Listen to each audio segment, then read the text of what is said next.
My name is Adrian Jensen. I'm a senior application engineer on the CAE side of things with Applied CAX. And today's seminar is going to be all about surface modeling and plate meshing in Femap. Now, if you've been to our seminars in the past, you know how they work. If you're new, there's the opportunity to ask questions in the GoToWebinar questions dialog box, punch them in there. We'll try to get to those as the seminar progresses or maybe at the end. If we don't get to them today, we'll be sure to follow up with you afterwards. This is going to be recorded and posted to the Applied website afterwards, along with our huge library of other seminars in the past. We actually have a lot of other surface modeling and plate meshing seminars. There's so much to cover here, we can't really pack it into one. And it's important to go check out that library because, as Jeremy said, this is going to be very technical. I'm going to be moving quickly. And I think even if you're paying attention and taking notes, you're going to want to come back later to watch this because we're going to pack in so much content into the hour here. A brief outline of what we're going to be covering today. So it's a bit serendipitous that this seminar is coming out actually about a week after the release of Femap v 2021.2. I just installed this on my machine yesterday, and so I still have a few setup and preferences to adjust. I figured I might as well just save that and go through that with you guys, just like we did with the last seminar last quarter. I'll try to cover new things, but there's always some important tweaks to get into there. The main content of this seminar is going to be surface modeling, plate meshing, and the visualization techniques that go along this. And we're not really going to move through these one at a time. It's going to be like a repeating loop. We'll do these three major categories multiple times on multiple example models. So you can see how this works and get some practice. Nobody's models are the same. This isn't a demo. There's going to be some difficult parts here, and we know the parts that you guys are working with, they're not clean and easy either. So I want to give you guys multiple examples to work through and some iterations here. One of the new features in 2021.2 that I think is really pretty important and relevant to surface modeling is the fact that they have brought over technology from Star CCM Plus, the flagship CFD solver, and they've incorporated that into their body mesher. So traditionally in Femap, surface meshes or any meshes are created by being enforced on geometric locations, surfaces, curves, points, and because of that, sometimes you end up with poorly shaped elements. Now, the body mesher allows things to float a bit more. You can control what's going to be a hard point for a load, constraint, contact region, and so forth. But the rest of the regions, they allow the mesh to float around a bit more. It's not going to be locked to a specific point or a specific curve. And that's going to help generate much higher quality meshes. The other thing they do is they automatically refine around certain areas like holes, boundary conditions, and so forth. So you get a nice refined mesh where you need it and a more coarse mesh to reduce model size where you don't. So you can see in the bottom right corner, that's an example of this body mesher. We're going to do one little example of this today, but being such a fresh product and being such, you know, a complex tool, we're going to dedicate another YouTube video down the road for this. So keep an eye out for that. Some of the examples of this body mesher here, it also works on existing mesh. So if you want to just kind of dip your toes in the water, you can build your model in a traditional way like we cover here in this seminar. And then you can go back and create a new mesh from your existing mesh to refine or unrefine the model. So you can see on the right, they've unrefined that mesh to reduce the model size while still remaining all the connectivity and high quality elements at those boundaries. So we'll touch on this, but keep your eyes out in the future for more information on the body mesher.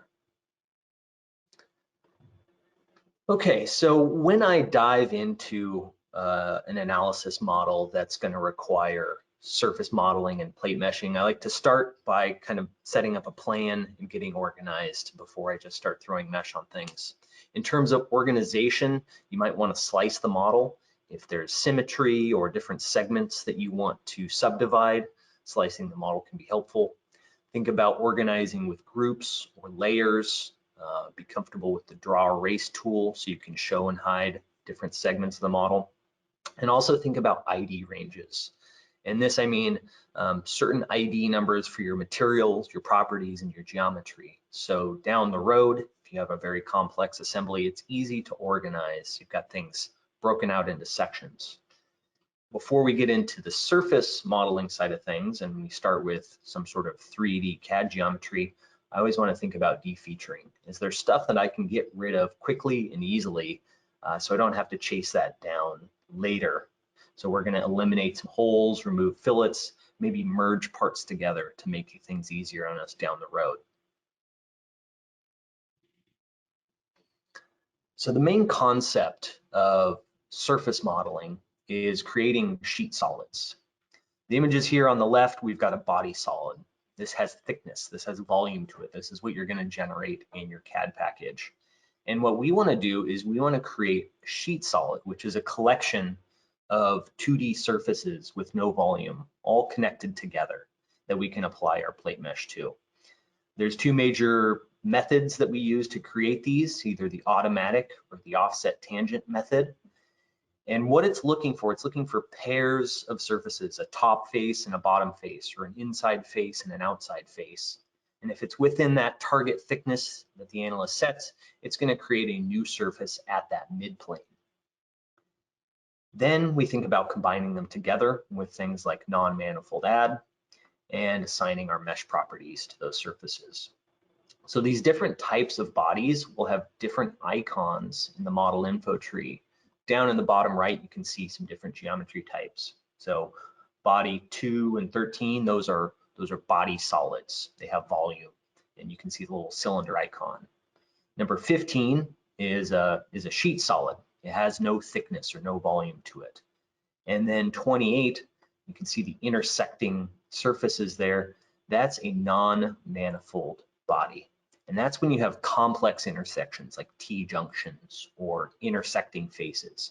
Really any time where you have more than two surfaces sharing a curve, it's probably going to be non-manifold geometry. We'll explore that concept a bit more once we get into the example models. Finally, one thing we're going to keep an eye on throughout all these examples here is our mesh quality. As Jeremy mentioned, we do training classes, and this is an example from our training class. So I'll talk about this a bit more later, but it's always something to keep in mind as we're idealizing the part, as we're meshing the part, is we want to make sure we have good element quality so we end up with reasonable and accurate results. So I'll come back to this a bit more later. Let's hop over to Femap. Okay, so here we have Femap v 2021.2. Few things for setup here is I want to get my custom view settings and a few of the preferences here. So all of your view settings are available through F6, view options is the shortcut, and you can really control everything: colors, fonts, sizes, shading, perspective. I don't want to go through these options one at a time because you can spend a lot of time doing that. What I do is I have kind of a continually evolving view setting that I carry over and modify over time. And I've saved that in a model file, which I will open up here.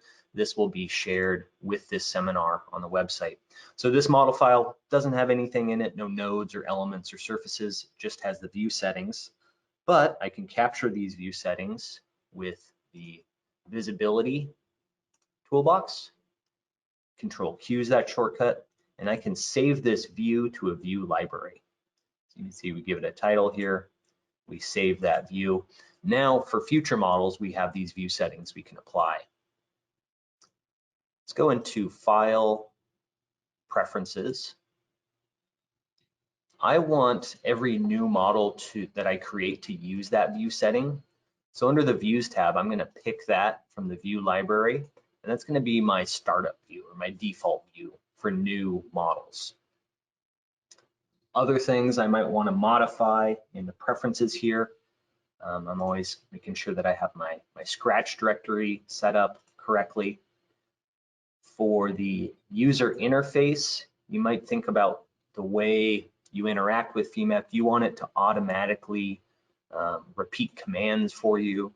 Do you want it to dynamically zoom and rotate around the cursor as you're navigating the model? It's good to turn these on and off, play around with them, because you might be able to really modify the way you interact with Femap a bit better. Okay, so let's get started with our first example here. We did have a question, volume. Can you guys hear me okay?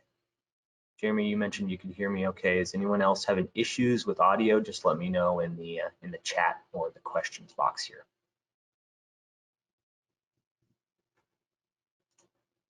Seems to be good. Okay, so let's import some geometry. And I'm going to be working with this structural steel frame. I'm going to split this down the middle here for a couple reasons. One, it's symmetric, so I could do all the work, all the modeling on one side of this and then reflect it over. But I'm also going to split it into different parts because I want to show you guys different methods to really get to the same end technique, because no one's models are the same. You want to have a variety of different techniques to tackle things. I also want to make sure that I have all the toolbars that I need. In the last seminar, we talked about all the different workflows where you use the file menus, the toolbars, the selector. I'll stick with kind of a combination, but toolbars are going to be pretty easy for me today. So I want the entity display. I want the selector, draw erase toolbar. I don't really need my panes or post-processing, but I do want to turn on one for solids. These are all pre-built toolbars in Femap. Let's do solid slice. I'm going to select all of these solids, slice right down the middle in the ZX plane. You can see it's now sliced down the middle. Now I'm going to organize this into different groups. Say group operations generate solids. And this is a quick and easy way to make new groups out of your geometry. And if you click on the view axes, you can see that there's the ability to quickly snap to orthogonal or isotropic views. I'm going to select all of these. I'm going to grab the 4 parts. So you can see this structural steel frame, 2 major welded sections, and then a bolted interface here. So I'm going to create 4 groups out of this. There's 1. I want to do the same command again, so I right click and say previous command. There's 2.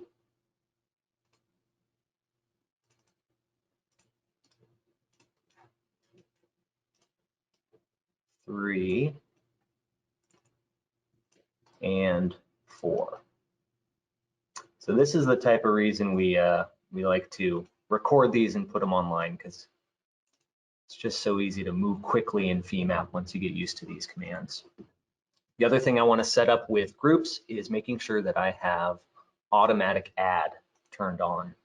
This, when I create new entities, new surfaces and curves with my mid-surfacing techniques, I want to make sure they're automatically added to the active group that I'm working with. Okay, over in the model info tree, you can see my different groups here. I'm going to double click on one of these to activate it, and I'm going to show that active group. All right, so this is the first section of the model that I'm going to work with. And I want to combine all these individual solids. Each one of these tubes is its own body solid, which you can see from the model info tree. I want to join them together. They're all going to get welded, so let's add them all together.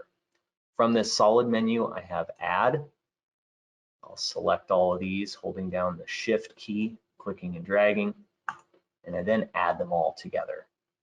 Let's see if I do any other sort of commands. This is all highlighted at once because it's all one solid now.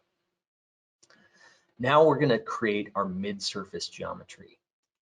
This is under geometry, mid-surface, and today we're going to be using the automatic command. This is probably the most robust command. select the surfaces that we want to create mid surfaces from. I'm going to say for my method on solid, so I just pick that solid. Femap automatically picks all the surfaces associated with it. And then I need to create a target thickness. You want your target thickness to be set to your thickest part. And in this case, I've got a thick plate down at the end here. I can use this measuring tool. Right click, snap to point. So I can measure from the points on this geometry. So I'm going to measure from there to there. That's 3/4 inch thick. We're working in English units for this model. The other important thing I need to set up with automatic mid surfacing is I have to decide if I want to combine the mid surfaces or not. Do I want each one of these surface pairs to create its own individual sheet solid, or do I want Femap to try and merge them all together into one non-manifold add structure? That churns for a second, creates new geometry, and we are good to go. So for comparing the two, the original geometry and my mid-surface geometry, I'm going to use the Draw Erase toolbar, and that is this one here. So I want to erase. Green means it's turned on. Erase means I'm going to hide something, and then I'm going to select my original body solid. So here you can see the sheet solid. It has no thickness to it, no volume. It's a collection of 2D surfaces all joined together. If we look, there's our body solid. It has thickness, it has volume to it. Sometimes you might want to keep these around for reference as you're creating your plate mesh, or if you just want to get it out of the way, we can delete this geometry.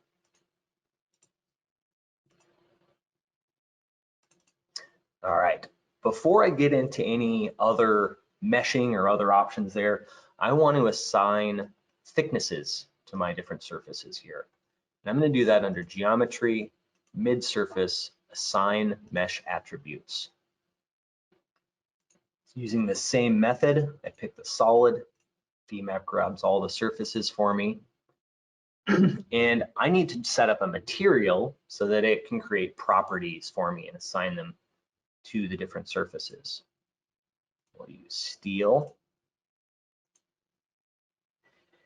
And then we have different thicknesses. We don't want unique properties for every individual surface, so we're going to consolidate them by thickness.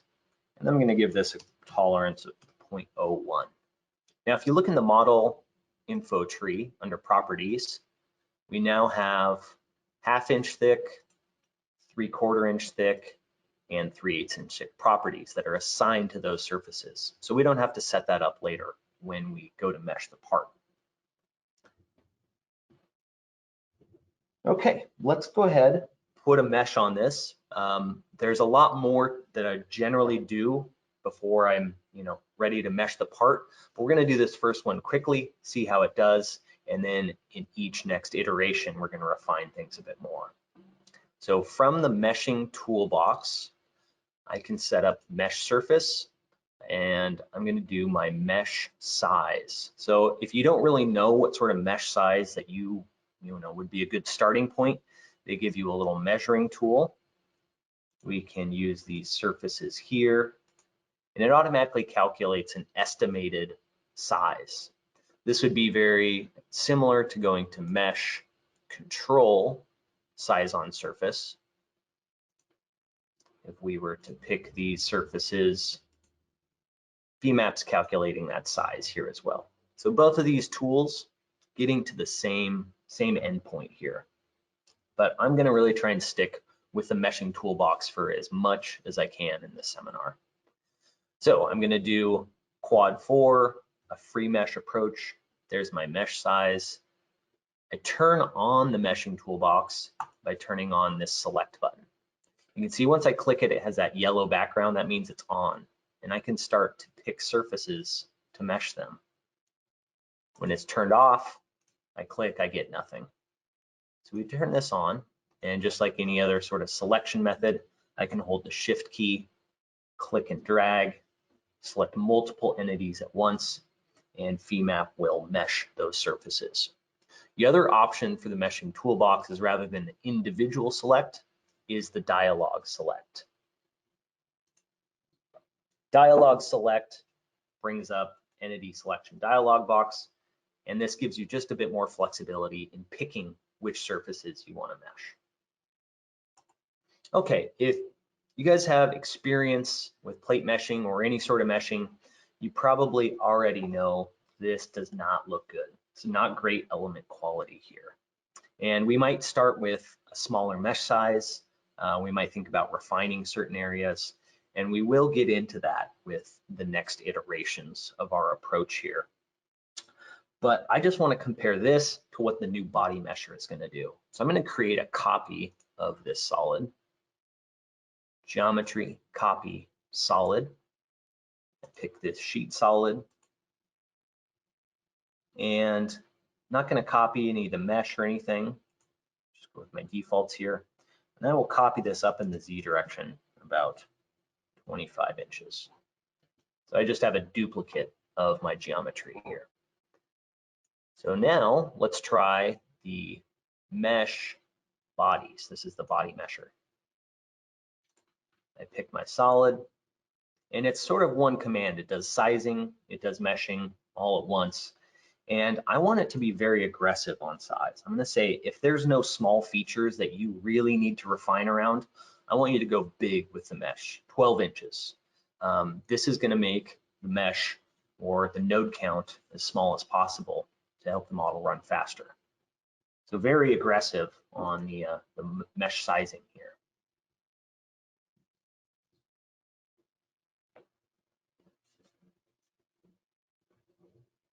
And there we see a very different looking mesh.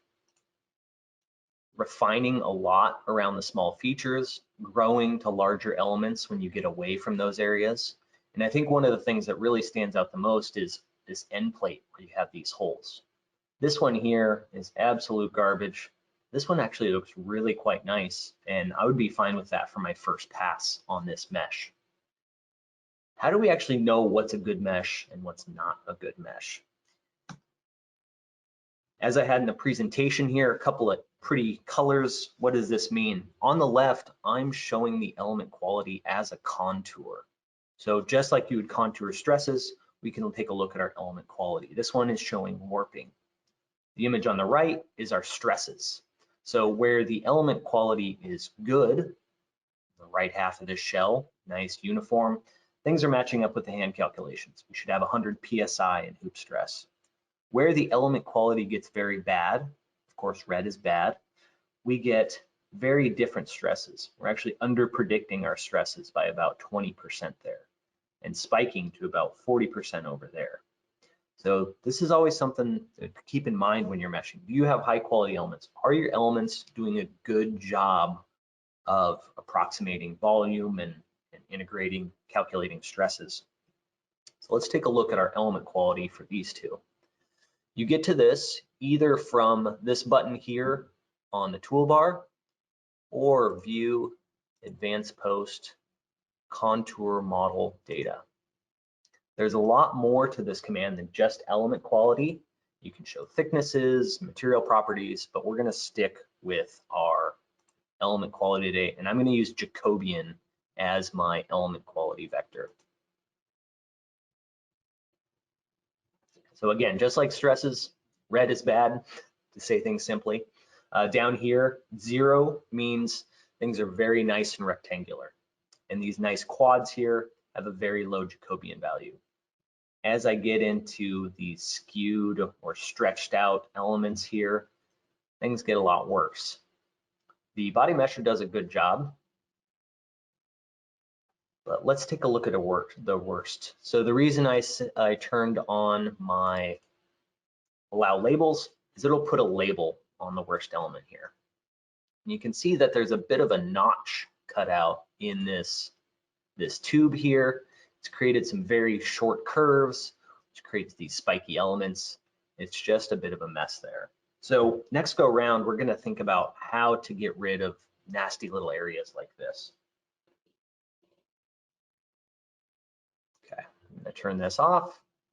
and we're going to move to a different part of the model. I'm going to go to a new group. Let's do the partner of this guy on the other side here. So this time I'm going to go through, I'm going to de-feature a bit of things here, maybe remove some blends or some holes, and I'm not going to combine the mid surfaces when I generate them. So for de-featuring, we go back to the meshing toolbox. We always kind of want to look for the options here first.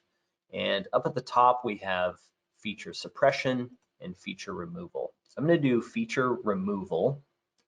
I'm going to remove my blends or my fillets here. First, I need to add all these different tubes together. Add these into one solid. I turn on the meshing toolbox. I pick this here, and it's going to show me the blends that it wants to remove. Now, maybe we want to keep these big fillets on the big pipes or the big tubes, but we just want to remove some of the smaller ones. We can limit the size. So let's try this again. We'll click, and you can see from the highlight, it's now got these small blends here removed, but it's leaving bigger ones. So it gives you the control with this limit size of what sort of blend size you want to eliminate from the model. All right, now let's mid-surface the part like before, using that automatic method. On solid to pick my surfaces, and my target thickness is still the same, working with 0.75. Now I'm not going to check combined surfaces this time because I want a little bit more flexibility in modifying things, cleaning up some of the parts, and then I will manually add them together using a new technique that we need to know. Let's delete the original solid. And just like before, we're going to assign our mesh attributes to these surfaces. Select all of these. And same options as before. So now we have different thicknesses assigned to these different surfaces. Let's take a look at that part, that area that gave us problems before. It was really this overlapping area here. And there's just a bit of a weird notch that came from the mid-surfacing operation. In reality, this is probably all going to be welded together. That area would be filled in with material. So always keep in mind that the CAD geometry isn't the end-all, be-all of what your model should look like. Think about the actual manufactured part. There might be little gaps in your CAD geometry, but in reality, is that filled in with weld? Are there fasteners? Are there other things to consider there? And I know that this is not going to be notched out like that. I want to remove this little notch. So I'm going to go to feature removal, and I'm going to remove curves. I don't want to limit the size, and I want to do multiple curves at the same time. So I'm going to use the dialog select, and that's going to allow me to click and do these two curves here. And you can see it removed that notch. I can do the same for this side. So now things are butted up nicely between those two. I could do the same for these and these here. Now, this type of stuff, this feature removal and cleanup, there's lots of other things we could do in this structure. I'll show you some more examples of the meshing toolbox later on. So we did not tell the mid-surfacer to automatically combine our surfaces together. How do we really know if things are connected or not? These are all individual solids or not. One thing that I like to use is the selector. We turn this to solid. And as I hover around to these different solids, they're all highlighting individually. So each one of these surfaces is its own individual solid that we'd see in the model info tree. Look at all of these mid-surfaces it created here. Whereas the previous approach was to join them all together into a non-manifold body. So the selector is one way of looking. The other one, a newer feature, is called curve connectivity, and this is under the view style cube. This little gray cube has lots of options, commonly used options for views that you want to turn on and off. So be sure to explore these options. I want to do curve connectivity, and you see I start to get red lines. What does that mean? It's nice to bring up view options and the curve connectivity colors here so we know what we're looking at. So the red lines is telling me that it's a free edge, a free curve. It's only connected to one surface and it's open to free space. Now this makes sense for the end of the tube, but the edges of the tube, that should not be free, those should be connected. A green curve says manifold, so that means a curve shares two surfaces. And that's what we'd want on this edge here. Two surfaces sharing a common curve. And yellow means non-manifold. That's where we have complex intersections, T-junctions, like where this tube butts into the other tube. So green is manifold, yellow is non-manifold. Let's start adding things together and seeing how these colors change. Geometry, surface, non-manifold add. This is a very commonly used tool in surface modeling. So let's just do it in a couple of parts here. I'm just going to put together this tube, default tolerance. It gives me a quick preview of the free edges. So what it's showing in yellow here is the free edge. We have this curve connectivity turned on, so we don't really need that. So now those green edges, those are manifold curves. It's telling me that there's not a free edge along there. Let's do this again, previous command, and I'm going to grab everything in this part. So a lot of that red goes away. We have red at the ends of these open tubes. That makes sense. We have green where we have kind of seams between surfaces. And then we have yellow at these non-manifold intersections. So that means that this cross tube has been merged and welded onto that tube there. Some other changes I might want to make before meshing this part is to do a bit of slicing and dicing, as I talked about. Subdivide it into different sections so you have some more curves to control your mesh. Let's go ahead and use solid slice.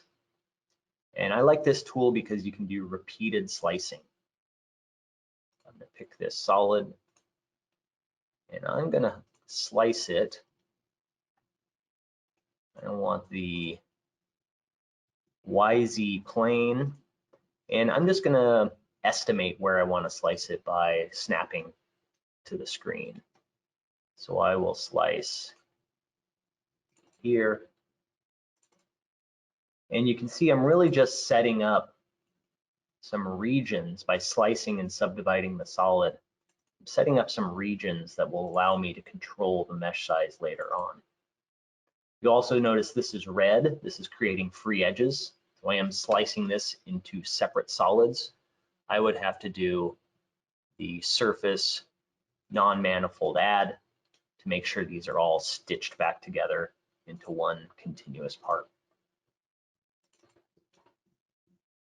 All right, let's turn off crazy colors, do some meshing on this, and see how things look. So let's do mesh surface. Same sizing as before. And it's looking a little bit better. Removing those fillets on this tube helped out.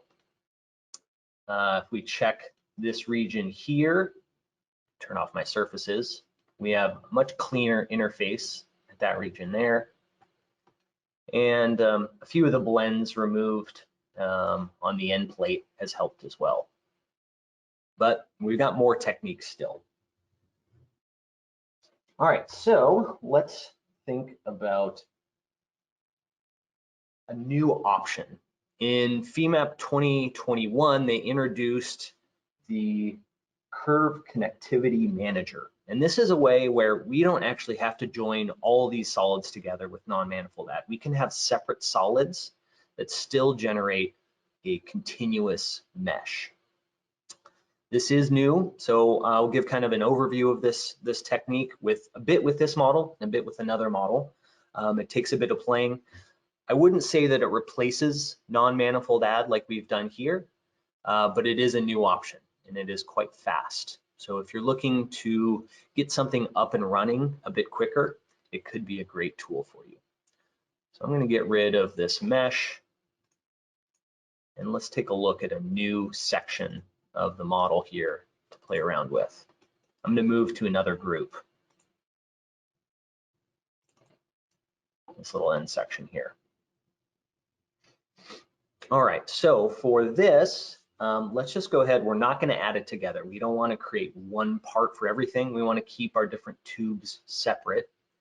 So I am going to jump straight into the automatic mid-surfacer. Select all of these surfaces. We know it's 0.75. Now I can ask them to combine mid-surfaces, and that means all of the surfaces of this tube here will be joined together. But since we're working with separate bodies, this end plate, these cross tubes, these are all separate bodies, it's not able to join things together between separate bodies. I think this will make a bit more sense in just a minute here.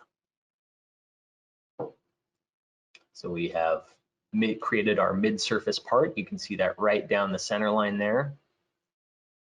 Let's get rid of our old solids. Pick front, makes this a little bit easier.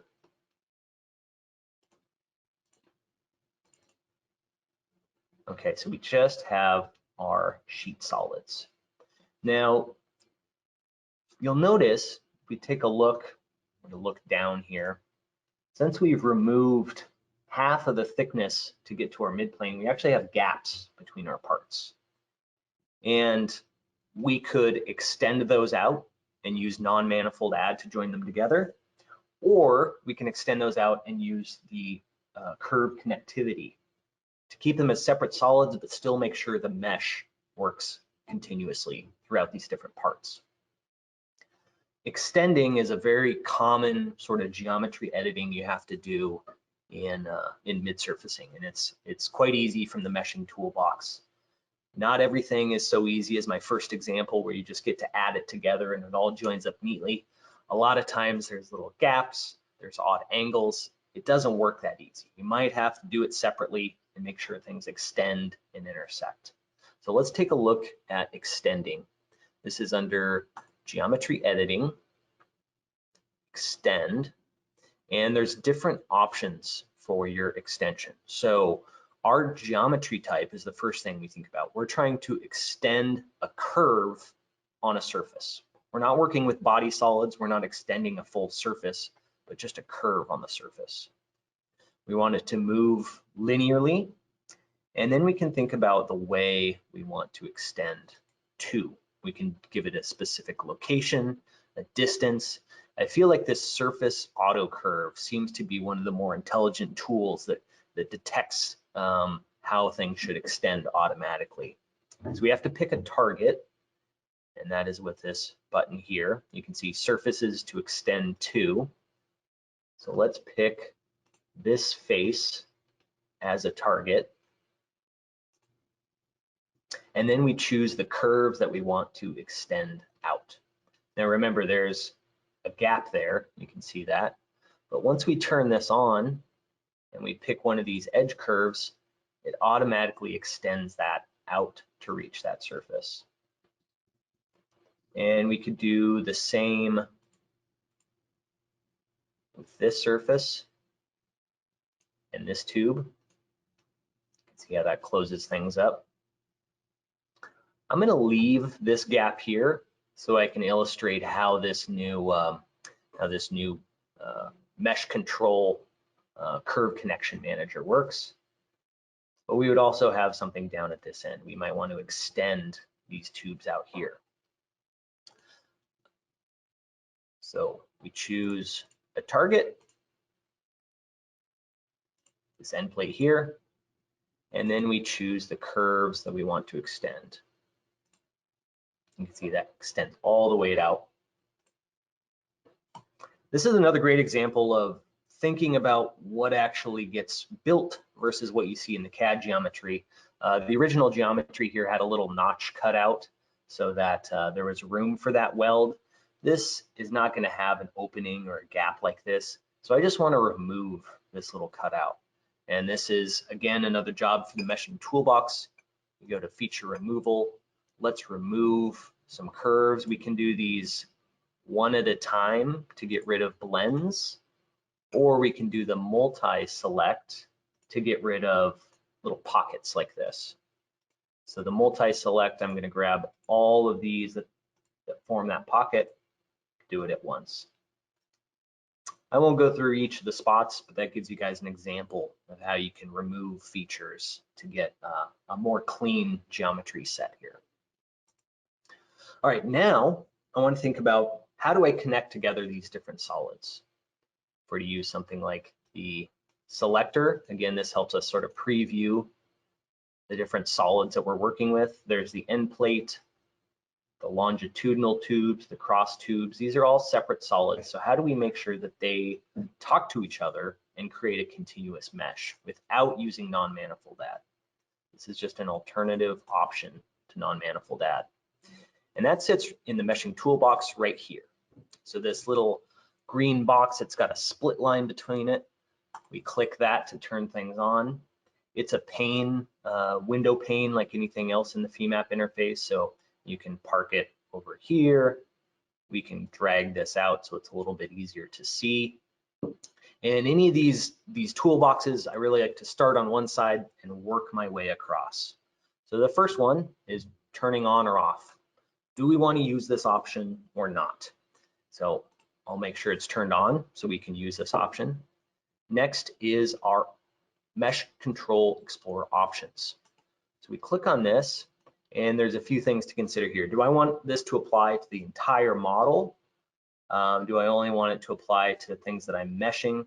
Or maybe I only want it to apply to select solids. Since it's a new tool, we're still figuring things out. Let's just select this one part here, this one kind of segment of our model. And those are really going to be the only solids and surfaces that we work with for right now. Other things we have to consider is the types of pairing we want to do and our pairing tolerance. So this comes out with an automatic tolerance that's pretty small. I know that the gaps between parts are going to be bigger than that. Let's go for at least 1/4 inch. We've set up our options, we can start to look. So showing slaved surfaces and mapped approaches, those are great for hex meshing, and we'll come back in another seminar to talk more about those. We want to look at what it's automatically trying to pair. So it sees down at this corner junction between these tubes, says, hey, all the curves on the edge of this tube and the curves on the edge of this tube, they're close to each other, they're the same size, the same shape. Let's pair those up so that they have the same type of meshing. We can show unpaired edges. So this gives us all of the free edges in the model. So this edge here, these are not paired up yet. Next button shows unpaired edges that are adjacent. So this is a potential connection here. It says, you know, these edges are pretty close together. It gives you the option to connect them. Next is edges adjacent to surfaces. So this is where you'd have the end of a tube butting up against a plate, and you can see it says these edges are next to this surface. And then finally we have intersecting surfaces, none in this particular model. So it shows us what we could potentially connect, and we'll connect these by coming through here. Let's do these connections first. We can say imprint edges all. And this is going to burn in a curve here and create a connection between the two. When we go back to showing our pairs, we now have a connection between these.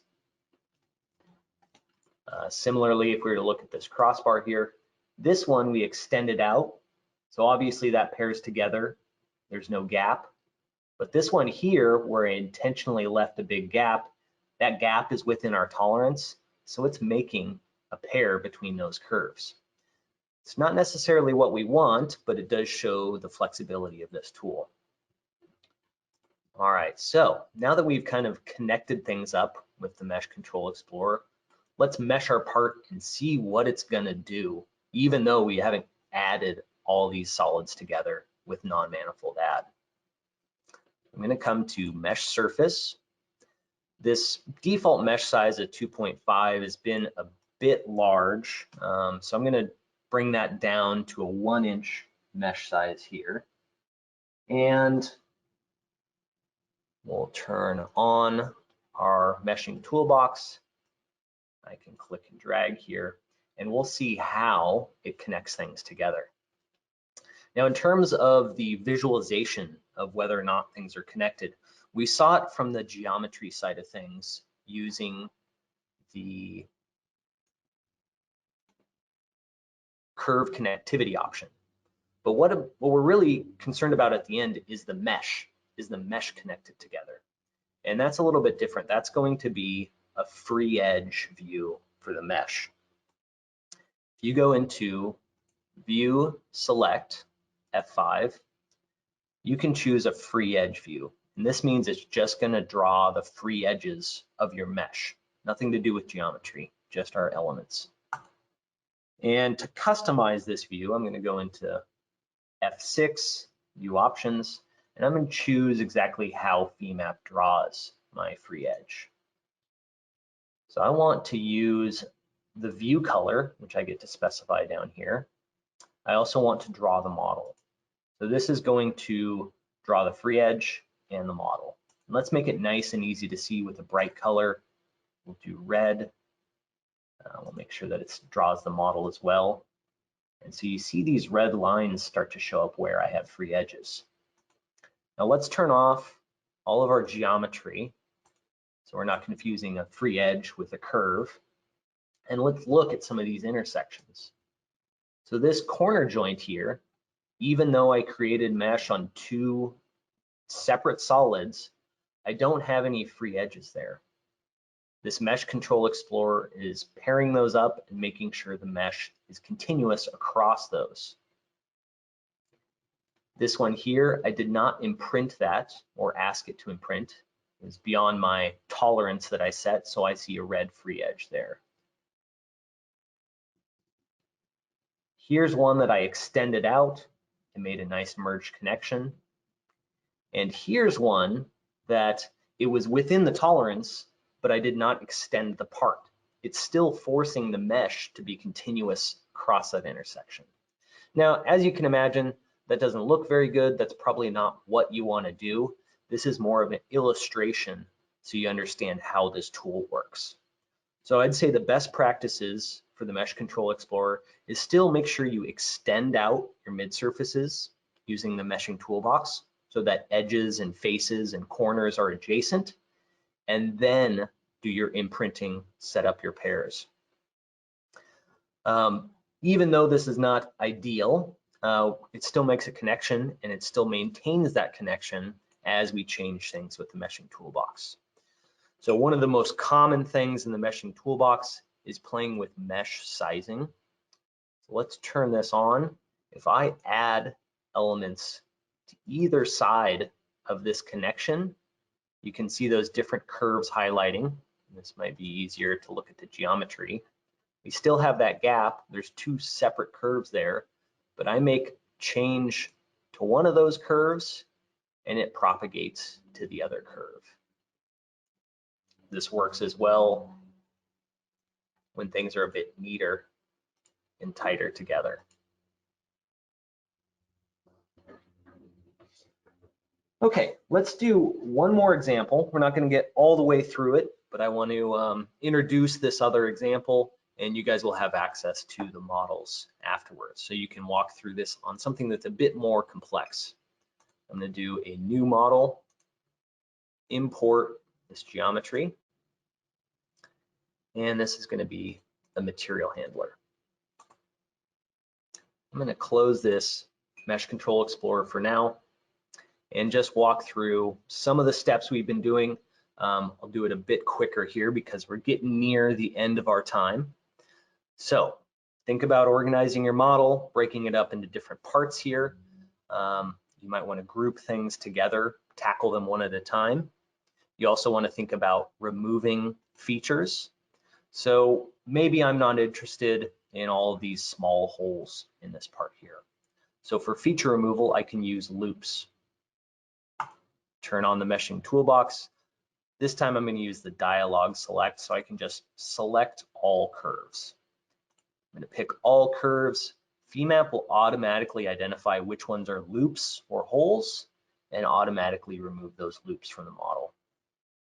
Just a quick undo. There you can see those holes, and redo.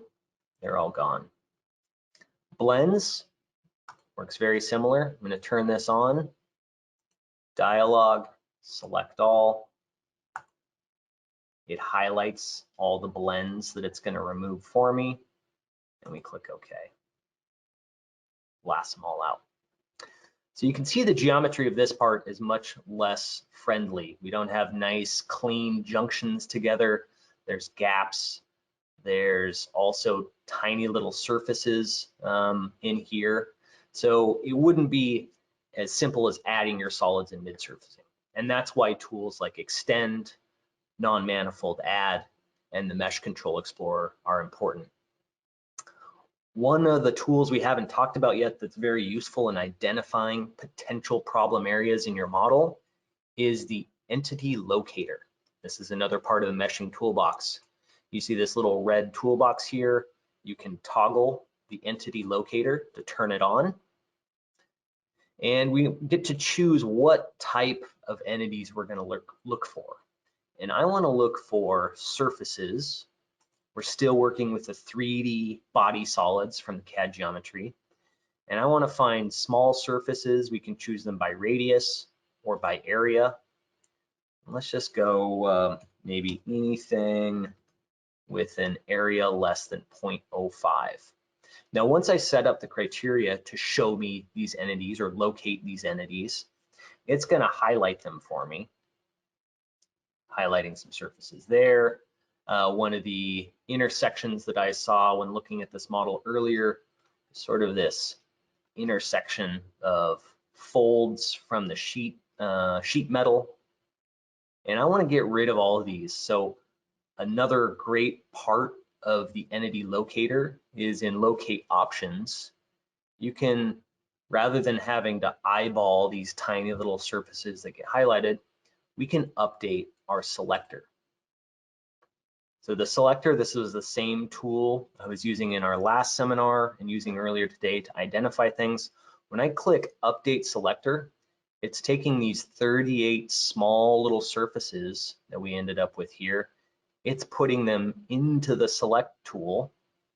And then I have the option to create a group out of all those tiny surfaces. It's a much easier way to grab this information and hang on to it rather than just doing a visual inspection. All right, we can turn this off and we can see we now have a group of small surfaces. I'm going to activate that group, and there you go. Tiny little surfaces that I want to get rid of. So this feeds in nicely, going back to the meshing toolbox for feature removal. I can now come in, feature removal, remove surfaces, and I can start to grab these and remove these. Some of them will be easy to remove, some of them might not. But the nice thing about this technique is you can just do a bit of a scattered grab here of all these tiny surfaces, see what Femap can remove and see what it can't. So then when we go back to the full model, it's much easier. We've gotten those tiny things out of the way and we can carry on with our process. So we are at the end of our hour. What I've got for you guys uploaded with this seminar is the next steps for this particular model. What I've done is I've staved it off in various stages from defeatured to mid-surfaced. I'm working with just a portion of the model here, so I've mid-surfaced this. Next steps, creating the intersections using the Mesh Control Explorer, actually meshing those parts together. And then I carried on. I'm a bit anal retentive, can't have poor quality elements. So I carried on adjusting the sizing, maybe suppressing short curves, adjusting the mesh sizing with the meshing toolbox, and I gave you guys a final version with an even better mesh. So what we're seeing here is a portion of this material handler. I've only added it together using the Mesh Control Explorer, and I've modified the mesh just using the meshing toolbox. The red lines are our free edge. So we can see that along this intersection here, along these joints of different parts, we have no free edge. Our mesh quality is quite good. We're down to about 0.65 for our worst element. And I just want to show you the difference between the mesh and the geometry and how we got there from the Mesh Control Explorer. So if I turn off my elements and turn on my surfaces, you can see that even with some offsets and some gaps between parts, some really actually pretty nasty intersections, the Mesh Control Explorer is cleaning things up and merging them together. Okay, we don't have any questions. I'm sure there's a lot of questions brewing, so please reach out to us. If you're one of our clients, you can reach us through the tech support page on the Applied CX website. This will probably be up available for you next week. And there's other seminars there as well. I really recommend the mid-surfacing seminar that George Laird put on a couple of years ago.